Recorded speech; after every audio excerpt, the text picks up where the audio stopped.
Okay, so I've quickly blow dried this, and actually I'm not terribly thrilled. I don't usually blow dry my paintings because, as you can see, it doesn't always dry evenly. I've got this line here that I'm not crazy about. Generally what I do, instead of blow drying my paintings to have them dry more quickly, I just think of that drying time as my thinking time. It gives me an opportunity to think about what I'm going to do next and work towards that next step. In this case, my next step is going to be working on my petals. And for that, I'm going to mix up this little bit of this New Gamboge yellow. It's a kind of a sunnier yellow, a little bit more school bus, I guess, than butter. And I'm going to use both the New Gamboge and my raw sienna. And I'm going to alternate them a little bit. I'm also going to use a little bit of my burnt umber, which is kind of an orangey brown. And I'm going to use a bit of cadmium red, which is an orangey red. Oop.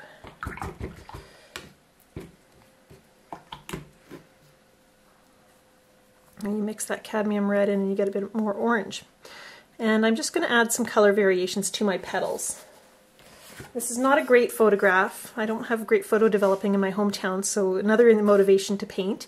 But you can see there's a darker orange where the petals meet the flower, and also in the shadows underneath, where the petals are underneath each other. I'm going to quickly go in. I see a little mistake here. I forgot to trace in that one petal, and this one there. And now I'm going to start painting my petals. Now I don't paint from one side to the other, from right to left, or from left to right. Rather, I paint kind of all over my sunflower. And this is pretty much straight New Gamboge. And I just fill it in. And I can actually go right up into here too. I don't want to have a real distinct line there. And I can take a little bit of my raw sienna if I want. And then I'm going to grab some of that cadmium red mixture, a little bit mixed with New Gamboge to make a bit of an orange. And touch that in here and there. And because it's wet, it's going to want to blend. Because this petal is under this one, I can make it a little bit darker on this side. And the other thing I can do, and this you're going to think is a little bit crazy maybe, if you're new to painting, is I'm going to grab some purple. And I use Winsor Violet as my purple. And I'm going to mix a little bit of that in the corner over here. And what happens is purple is a complement to yellow, so it's the opposite of yellow, and they make a really good neutral when they're mixed together. And so it's going to be my shadow color.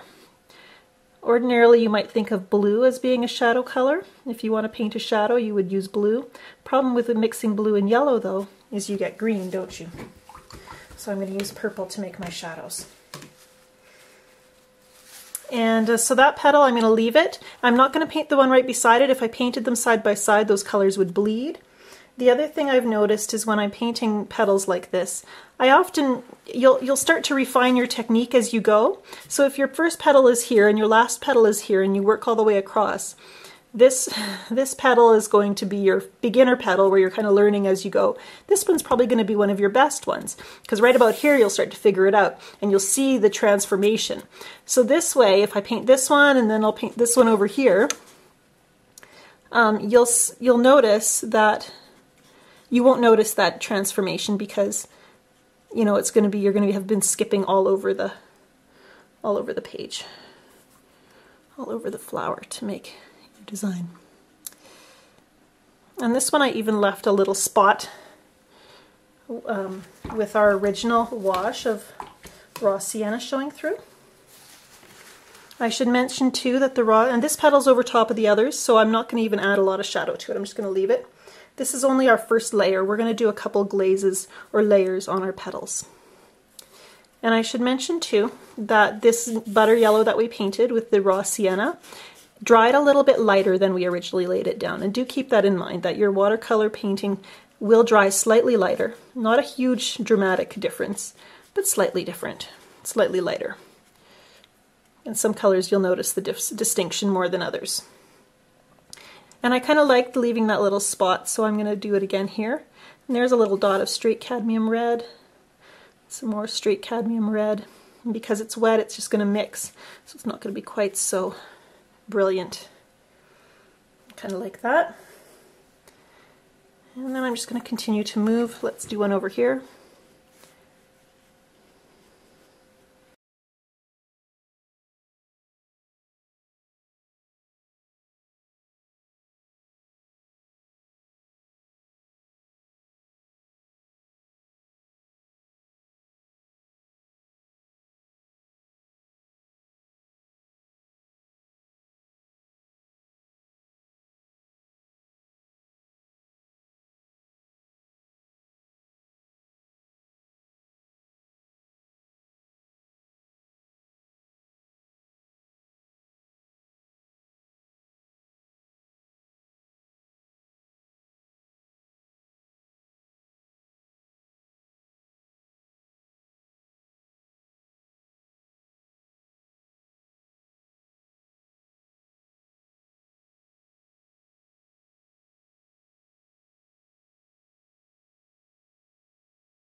Here's a look a little bit at these petals now in this first layer stage. I'm going to continue to paint all the ones around here and allow them to dry. We've got a lot of subtle color. We don't have a lot of crisp lines, a few little streaks where I left the raw sienna to show through.